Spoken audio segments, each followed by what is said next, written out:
Um, Welcome again, everyone, and I'm going to go ahead and introduce Miss Wendy Dant Chesler, the President and CEO of One Southern Indiana. Wendy. Thank you, Amber. Okay, so welcome everybody.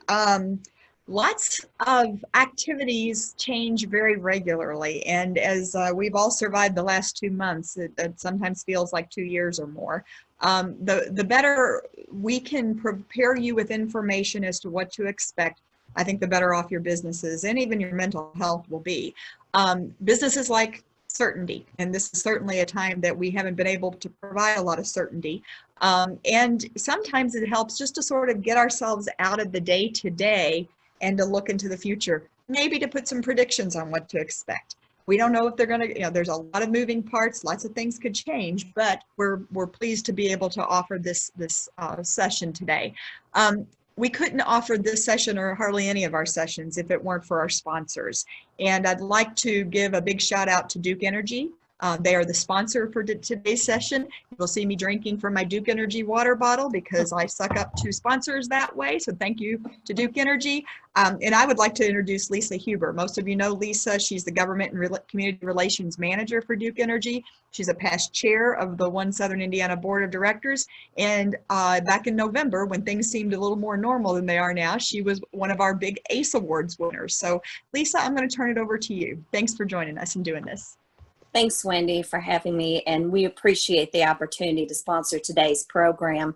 As a supporter of One Southern Indiana, we appreciate all the work that your organization does and leadership role that you take in the community, so thanks again. Just wanted to let folks know that the Duke Energy Foundation is providing $200,000 in crisis relief grants to economic development organizations across the state, and that includes One Southern Indiana, offering relief to help those Hoosier small businesses. So we know this is an economic and a health crisis, and we want to be able to help those small business customers that are the backbones of our communities, that we have served for many years. And those grants are in addition to $100,000 that the Duke Energy Foundation awarded earlier in the crisis. That was to food banks and other community organizations across Indiana to address hunger and those other urgent needs. We've also Duke Energy has taken other steps to help relieve the financial burden on our customers and our communities. In mid-March, our company stopped service disconnections for unpaid bills, and we waived those payment fees, the late payment fees, and charges for return payments. And for those residential customers, we also waived credit and debit card fees for bill payments. So we are currently encouraging our customers, as we have all along, who can pay all or part of their bill to do so in order to avoid building up that large balance that will be harder to pay off later. And we are telling customers to contact us about flexible payment plans. Enough about Duke Energy. We're glad to be here. And as a sponsor of today's program, I have the privilege of introducing Dr. Uric Dufrene. He holds the Sanders Chair in Business at IU Southeast and gives the annual outlook for Southern Indiana and Greater Louisville at the annual Economic Outlook Breakfast and Mid-Year Outlook programs. Professor Dufrene speaks to various community groups and organizations, provides commentary on the economy to various media outlets. He obtained his BS and MBA from Nichols State University in Louisiana and his PhD from the University of Mississippi.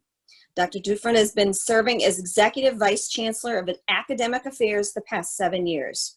Now, prior to that, he held the first endowed chair position at IU Southeast, and he was the Dean of the School of Business for 7 years. Professor Dufrene began his career as an assistant professor of finance in the School of Business and is returning to the classroom this fall teaching corporate finance. So I look forward to his regular economic updates, including this one, and thank you so much for sharing your expertise today. I'm going to turn it over to you. Well, thank you so much, Lisa. I appreciate that very much. Thank you for the introduction, and thank you and Duke Energy for the sponsorship. And Wendy, a big thanks to you and your team at 1SI for hosting and for putting on this series. So I really appreciate it very much. So can you all see the screen? Okay, great. All right, so today, as Wendy mentioned, there's a lot of uncertainty right now in the economy. We're dealing with a shock that we've never dealt with, well, in the history of this country, I think. And so Lots of questions about what will happen. One of the challenges that we have right now, of course, is we have limited data, right? This is happening so quickly. We have limited local data. So we do have some local data, particularly unemployment claims that have been released. So that gives us a view at some local data. But overall, there's very limited local data. So the challenge is how can we observe prior patterns between national and local data? So what have we observed in the past between national and local data, and then apply that locally, okay?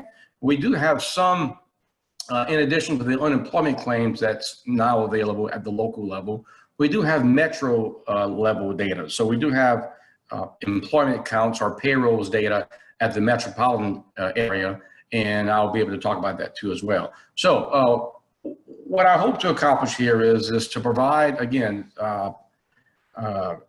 a look at a current snapshot, what things are looking at right now, and then what can we expect in terms of the length of the recession. We are in a recession, and also the impact on local jobs or on regional jobs.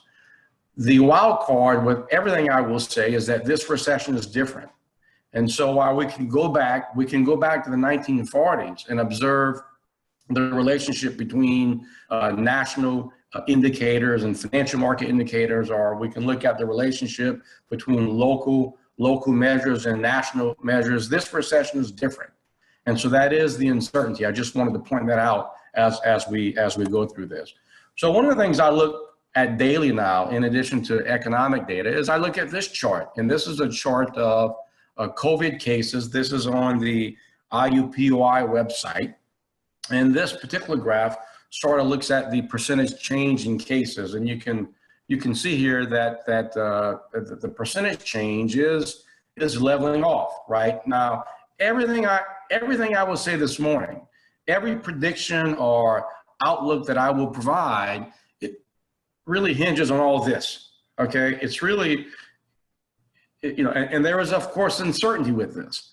And so I just wanted to point that out, that a big caveat is it's really, everything from here on out depends on what happens with the virus. And that I am not an expert on. I'm not a public health expert. So the comments I will have this morning, it's based on the data that I see now.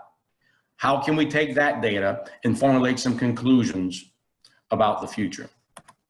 Okay, so let's take a look at, these are US job gains. And let me see here, I wanna make sure. Can you all see the entire chart? Okay. Because I've got the pictures in front of the chart here. So let me see if I can just move my, there we go. See, I'm learning technology on the fly here. Let's see here, okay. All right, so yeah, so here this is, these are month-to-month job changes nationally. And you can see here in March, we saw a big decline. At that time was a very significant decline of 701,000 jobs, which we thought was, if you look at it compared to previous times, right? This was one of the largest declines on record. And then of course we had the April jobs report, and that just blew everything out of the water. This is a national chart, and you can just see how deep the job losses were in just 1 month. 20.2 million jobs in the month of April. Now, if we take national payrolls, so think of it as national payrolls, and compare that to the total we had the previous year. So we simply look at year-over-year changes in national payrolls. All right, this is a significant chart. We can go all the way back to the 1940s. Now, the gray shaded bars that you see, this represents a recession, okay? And you can look at each recession that we begin to emerge from the recession. Okay, we begin to exit from the recession when the year-over-year changes in U.S. payrolls bottom out, right? You can go back to the 40s. You can look here, most recent as 2009, the Great Recession. And notice for each recession, we tend to exit the recession just about the time that year over year payrolls hit a bottom, okay? Now the question is this, and this is why I have this big question mark here, right? The question is whether or not this change in payrolls that we observed last month for the month of April, if that is a bottom, if we have in fact hit a bottom. I think because of the significance of the decline, 20.2 million, I don't anticipate a change or a decline next month being greater than that, and as well as in subsequent months. So April would be the bottom in terms of payroll declines. Now, something that you also see with this chart is it's the deepest that we've seen, and it's also the fastest. If you can go back in time, right? It took several months or more than a year for us to hit a decline in the bottom of payrolls. In this case, it was in just 1 month. Now, these are unemployment claims. These are national. And again, we have the largest increase in unemployment claims, but we also, and we haven't heard this, we've also observed the fastest decline in unemployment claims. So in this particular case, we had claims peak in 2 weeks. And this was in late March when claims hit a peak. We are now seeing national claims, and we'll see the same at the state level as well. I'll have that for you shortly. Indiana, Kentucky, these claims have been declining since hitting a peak. Now, let's look at the Great Recession. The Great Recession saw unemployment claims. It took us more than a year, more than a year, about a year and a half to hit the peak in unemployment claims. And it took us almost 6 years after the recession to return to pre-recession levels, okay?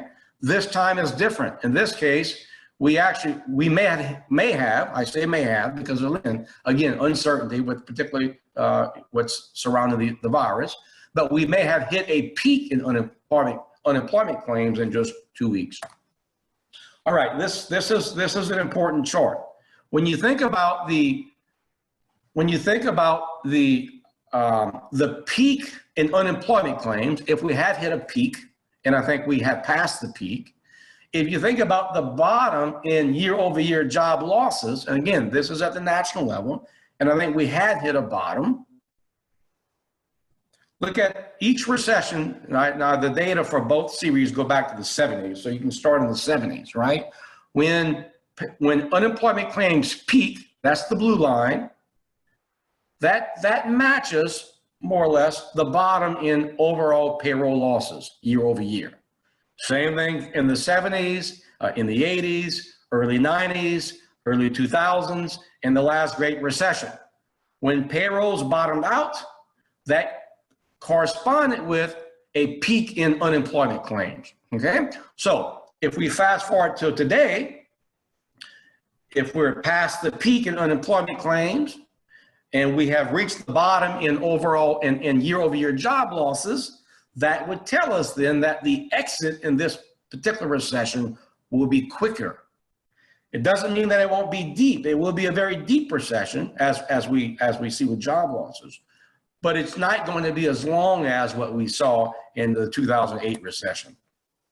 This is for Indiana, Kentucky. You can see skyrocketing unemployment claims, and you cannot see the line coming down because it's been that quick up, and as well as a quick decline. This is a closer view now, just looking at over 2019 and 2020, but you can see the decline in claims in Kentucky and Indiana that we're observing that really over the month of, I guess, really the claims started declining in early April. And we observe, again, this is a similar pattern that we observe at the national level. This is looking at Indiana unemployment claims and then U.S. payrolls. And we observe a similar pattern when Indiana claims peak.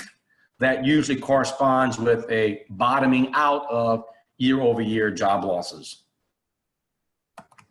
Okay, let's look at some regional data. And then I'm going to wrap up with maybe some post-COVID comments and then just an overall summary. Indiana payrolls, now this goes up into the month of March. These are year-over-year payrolls.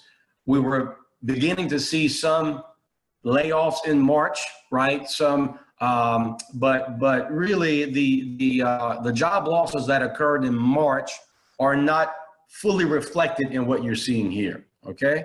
So this is not really showing the when we started seeing that significant run up in payrolls, that's going to be reflected in the run up in unemployment claims. That's going to be reflected in the April report, which is not out yet. Same thing for Louisville, right? So my outlook for Louisville Metro back in November, the outlook was favorable. Of course, that was prior to the COVID situation, coronavirus. But I did think that at the time that we would resume payroll gains, and you can see for the first 3 months up until March, we were seeing some gains compared to the previous year. This is going to be completely reversed now, of course, when the April data come out. Now, I wanted to take a look at Clark and Floyd payrolls because this gives us an idea of what we can expect as the data will be released. And this is what's happening, of course, right now in the economy, but this data, the data that we observed at the county level with respect to jobs, there's about a 6-month lag. So the last data available would be sometime in 2019, third quarter right now. But let's go back, if you can see the little red arrow I have here, these are the declines that we observed in the last Great Recession. So for Floyd and Clark, depending on what month you start, what month you end, okay, with job losses of about 4,000 to 4,500 in the Great Recession. That was equal to about a 5% decline in overall job losses, okay? This is just looking at Floyd and Clark. A 5% decline in job losses. Keep that percentage number in mind because that's important. All right. If we look at Louisville payrolls now compared to national changes, these are year-over-year percent declines, okay? The red line that you're seeing represents the US, okay? And I'm looking at the, you can see the middle of the screen where the little red arrow is pointed. The blue bar represents the declines that we saw in the Great Recession in 2008 to 2010 or 2009. And we see here that the job losses for the Louisville metro area were equivalent to the job losses at the national level. This is on a percentage basis. We go back to 2001 here, and we can see that the job losses for Louisville metro, okay, were actually greater than the US. Why is that? Well, because in 2001, we had a stronger manufacturing presence, and typically areas that have a higher concentration of manufacturing will see job losses that are more severe on a percentage basis than the rest of the country. So again, 5% losses for the metro area, Louisville compared to the US, about 5%, Floyd County, Clark County, about 5%. Now, when we add the month of April, we see US jobs decline about 13% from the previous year, which is quite significant. A 13% drop, the 20.2 million from the previous year in job losses.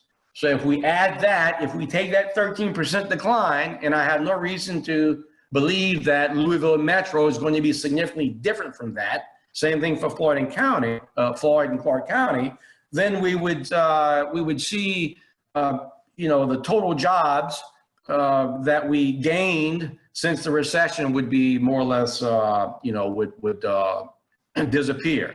Now, many of these job losses, based on the last payroll report, at least 80% of workers reported that they were on temporary furloughs, okay? So again, I do believe that some of these jobs will not come back because of efficiency gains and changes in business processes and so forth, automation. But we will see about a 13% reduction in overall jobs for the metro area. These are unemployment rates. You can see the spike in unemployment rates that we see nationally. When you compare this to Historical rates were not where we were in the Great Depression, or over 25%. We're now at about almost 15% nationally. Southern Indiana employment, this is based on the first 3 months of the year. And again, this is, these are year-over-year changes in employment. And this is for all 5 counties in the Southern Indiana metro area, including Scott, Washington, and Harrison. And you can see the first 3 months, at least in March, we did see a negative year-over-year change. And you can see how this compares to the almost 7,000 year-over-year decline in the Great Recession. The 2,700 that you see here in March, this is going to get larger. We're going to see a greater decline from the previous April, when April data are released.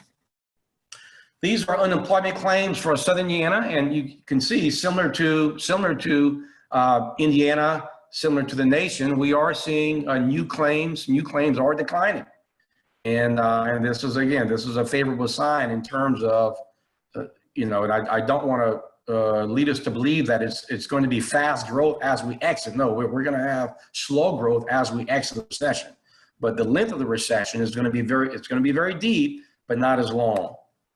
Now, this gives us an idea. This is from Region 10 of some of the industries where the job losses are occurring. You see manufacturing, you see accommodation and food services, you see healthcare, you see some retail, some construction. This is the first quarter, so this does not include April. Again, when we add the month of April, you're going to see these numbers spike.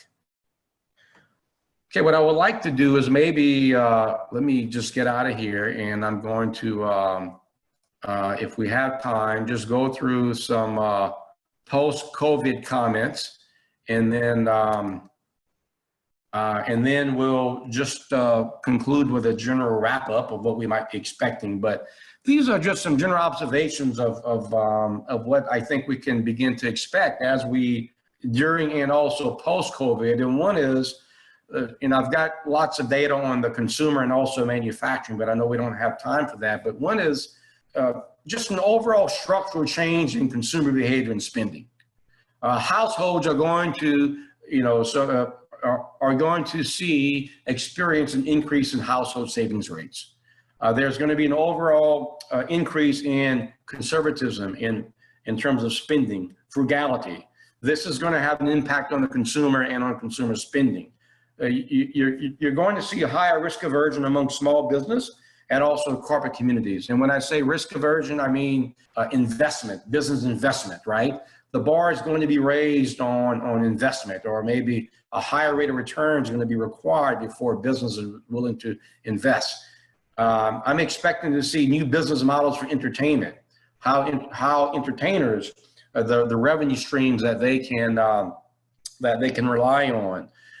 Custodial services will take on a whole new level of importance. Sanitizing station expectations, regardless of the type of business you have, business to business, business to consumer, this is going to be an expectation. I think drive-in theaters could possibly make a comeback.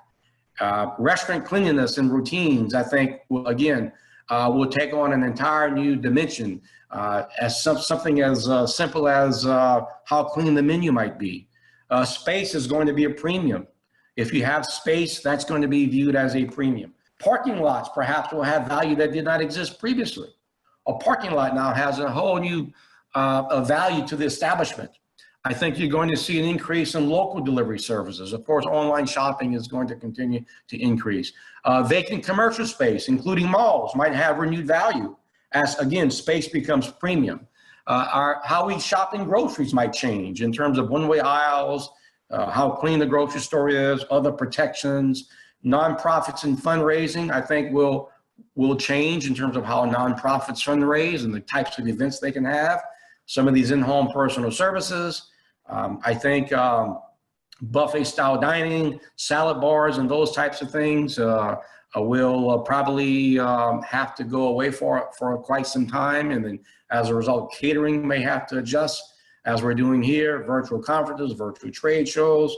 I think restaurants and other retailers will have to take a look at some of their price points and revenue streams in general.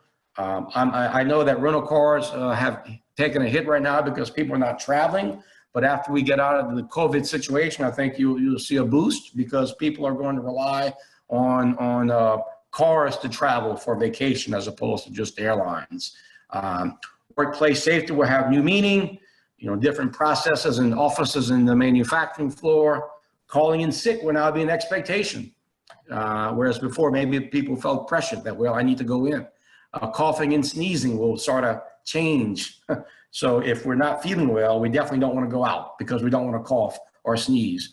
And of course, I think the role of government will also change in terms of what citizens might expect. Okay, so just a quick outlook and summary. We're in a recession. Our, unfortunately, job losses for Louisville Metro will easily exceed the losses of the Great Recession. As I just mentioned, we're going to have a structural change in consumer behavior during and following the recession. I can expect new business models to emerge. What I mean by that is innovation, new revenue streams, new processes, new ways of doing things.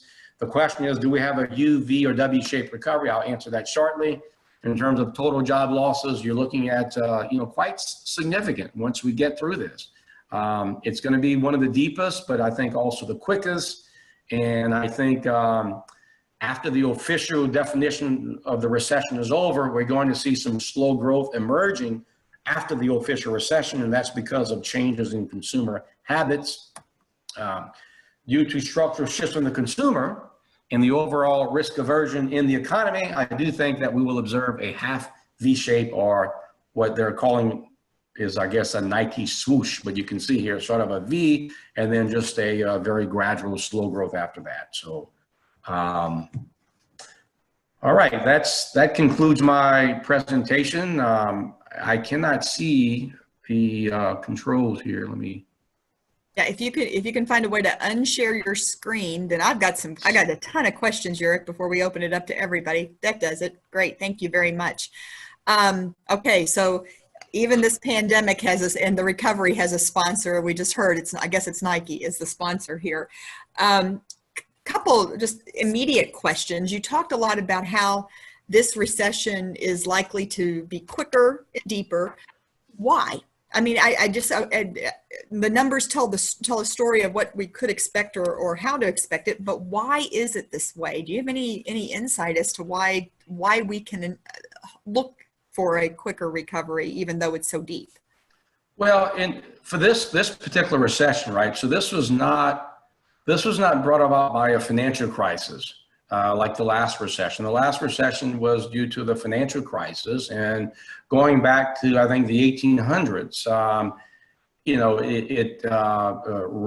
History shows that it takes the longest amount of time to come out of a recession associated with a financial crisis, and that's why it took so long, 6 years, to get to the point where unemployment claims were at pre-recession levels. And for Louisville Metro, right, it took some time for us to recover the jobs that we lost during the Great Recession. The U.S., it took some time to recover those jobs. This is different. This is an external shock. The economy was very healthy. It was like we just took the light switch and turned the economy off. Right now, we can't just turn it back on again. We're going to try to do that with the reopening. And so as we reopen, some of these jobs will come back. And that's what I mean by the quick V shape, but then we'll have slow gradual growth after that. So this was not a crisis brought about by a bubble, for example, right? Or a financial crisis as the last recession that we observed, but simply an external shock. Now, I say that with a lot of uncertainty because, again, it all goes back to the virus itself. If reopening the economy, as we are beginning to do in more and more states, if that does cause an increase in the number of infections, if you do have some hot spots, then you have some parts of the economy that may have to go on lockdown again, then we can throw all this out the window. And then you're going to see a recession that will likely last longer than what I'm anticipating right now.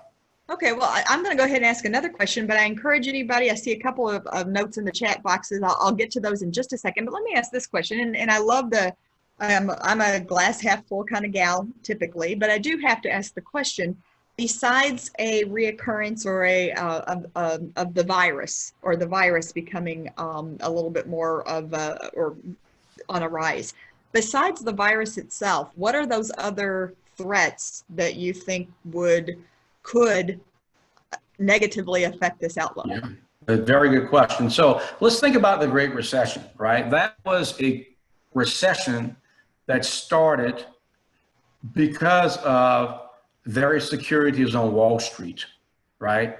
You heard collateralized mortgage obligations, collateralized loan obligations, and these are securities that are packaged based on the loans, right, backing those securities. So based on mortgage loans, based on loans, we can take all those loans, put them in a pool, and then based on that pool of payments, we can write new securities and sell those securities to investors.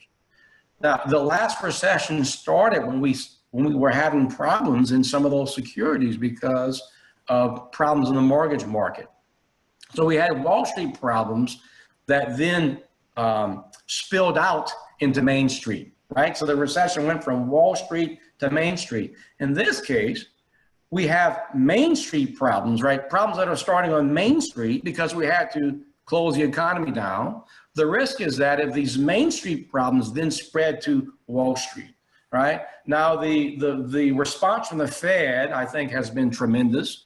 And the federal government, in terms of the fiscal stimulus, they're doing the right things to avoid those problems from occurring or from spilling over into Main Street. It doesn't say that, I don't want to say or lead you all to believe that there are not issues on Wall Street as well. In fact, there was, I read something this morning in the Financial Times on collateralized loan obligations that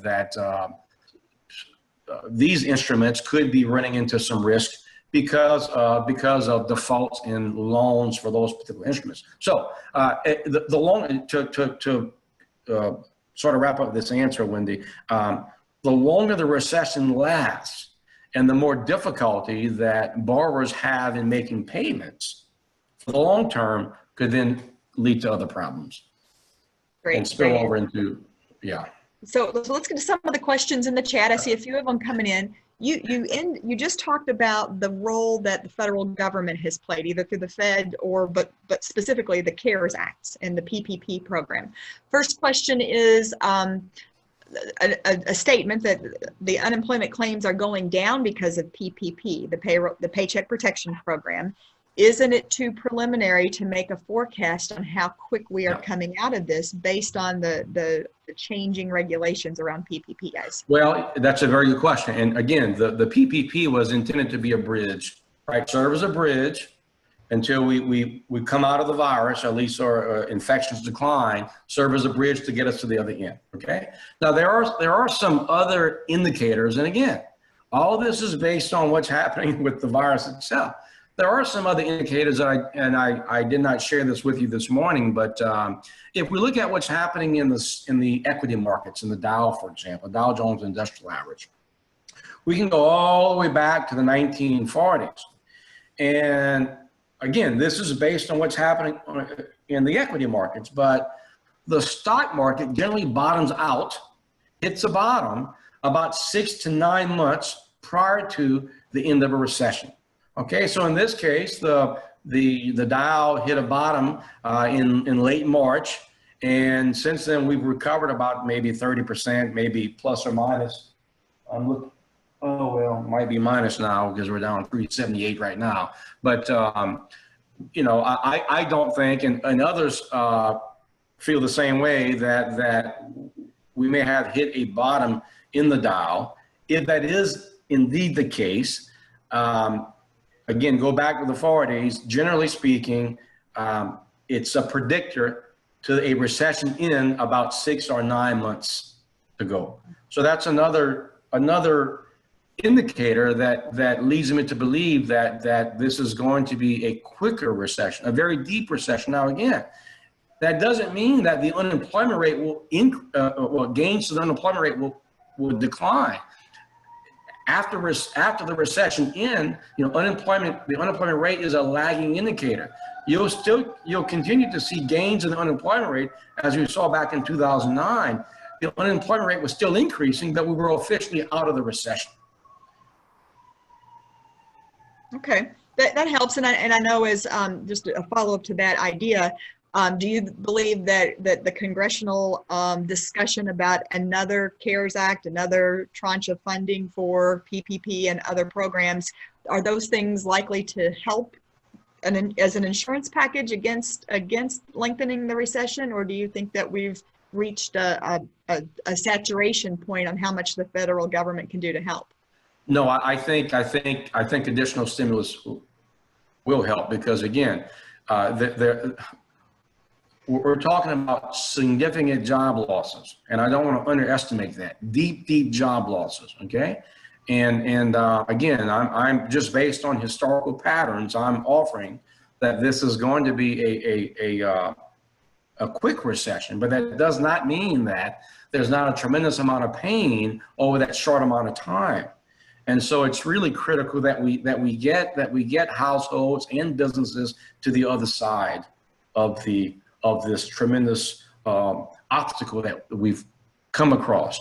Now, something else to think about as well with respect to federal stimulus is that, money is very cheap right now, and the head of the Fed mentioned that this morning, I think, in his talk. A 10-year Treasury bond is under 1%. I mean, so money is very cheap right now. And so I do think now there is a political side to this, and there's going to be back and forth and compromise, with both parties. And but I do anticipate some additional stimulus, and I hope that actually happens. Great.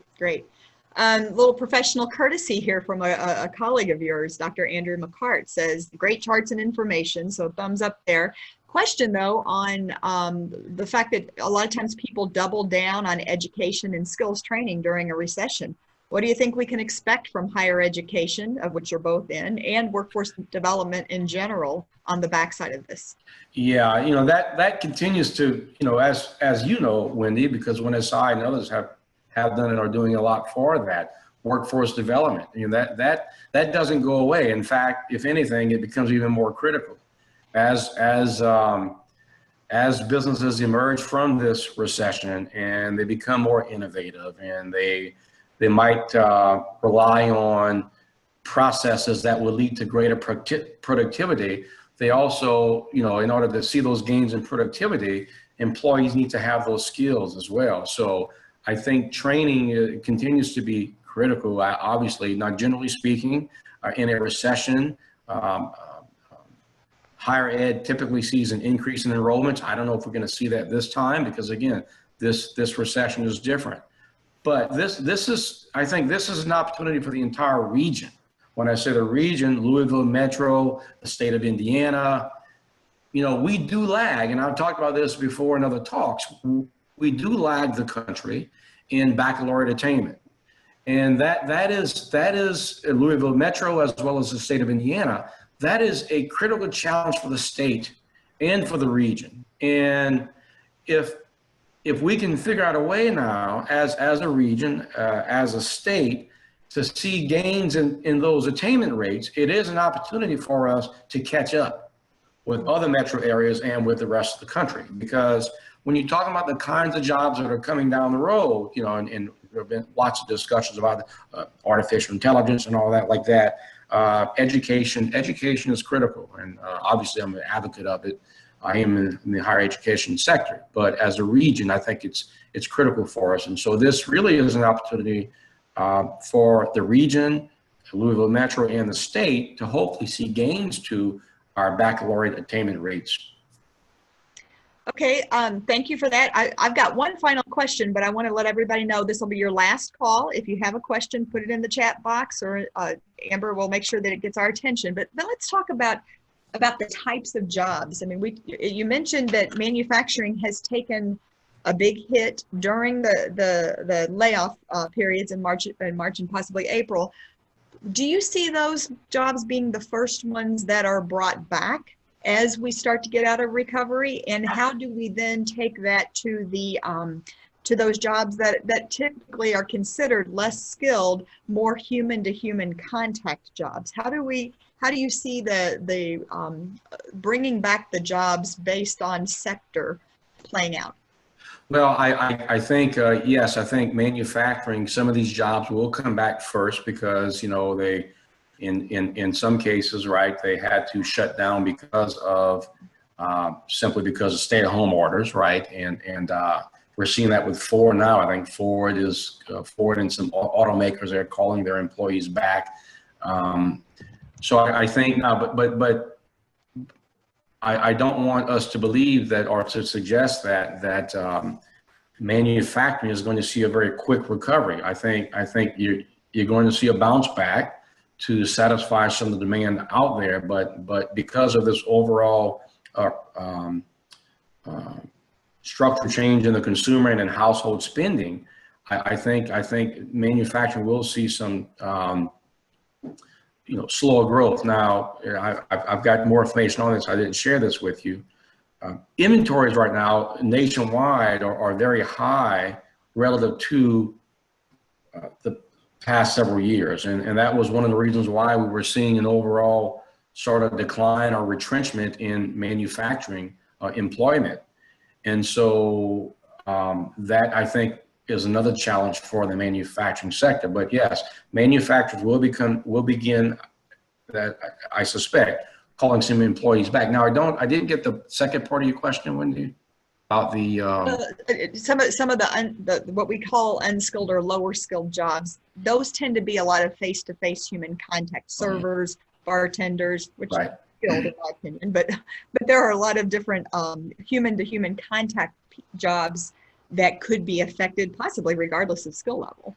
Well, and that's where I think workplace safety is going to be critical, right? And I think we all have to become accustomed to, deep cleaning, sanitizing, wearing of masks, following all the CDC guidelines, the recommendations. That's absolutely critical. And we all need to continue to spread that message, right? We've got to follow the guidelines. We have to take it very seriously.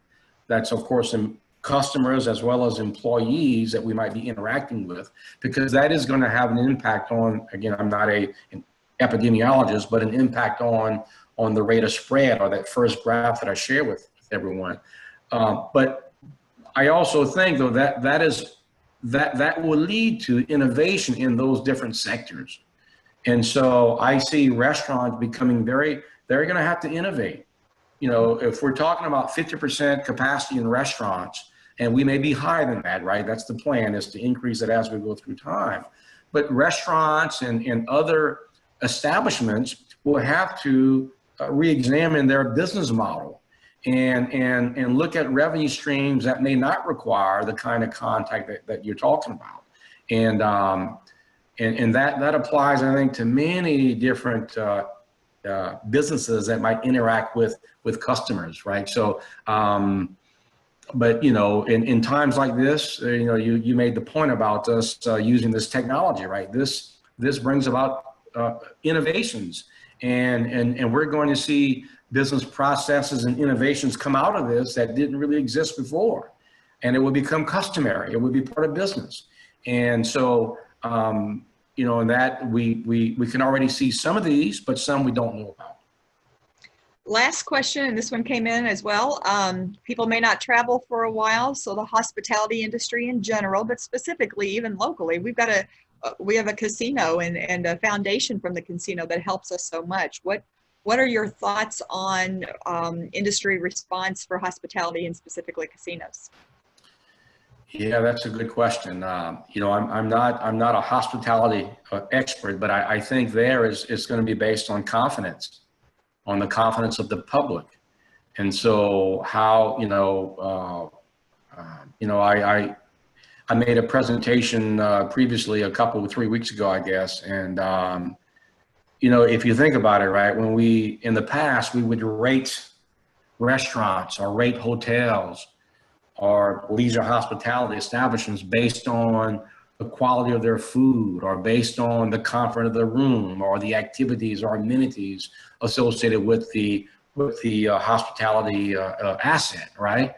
Well, now I think you're going to have consumers rating restaurants and other hospitality establishments based on their cleaning protocol, right? And how safe customers feel, patrons feel. You know, there again, the public safety thing is critical for the whole hospitality industry and how you know, customers feel. Right now, one of the things that I think the public will look to is whether or not other customers are trying something, right? And so, you know, when you walk by a restaurant and you see other people in a restaurant, you might say, well, maybe it's okay, right? And so it's going to take some time. It's going to take some time for that particular industry, but I think gradually it's going to come back. It's just going to take some time. And lots of change is expected. Yes. Dr. Dufrene, thank you so much. You know, IU Southeast, we're lucky to have our own, we usually call yourself a Cajun Hoosier, serving our region and helping us understand what some of the numbers look like. I say thank you very much. We look forward to providing this type of information and maybe have you back again as we get more of the regional data. Yeah. Lisa and the folks at Duke Energy, thank you also very much for sponsoring this event. And for those of you who have either participated live or are going to watch this this recording later, thank you. Let us know at One Southern Indiana what else we can do to help you and your business. That's what we're here for. We may not be in the office, but we are slowly starting our reentry plan or reset plan back to the office, but we're always available for you virtually. Let us know what we can do. Lisa, Uric, thank you very much. Everybody have a great day. Thank you, Wendy. Thank you, everybody. Thank you, Lisa.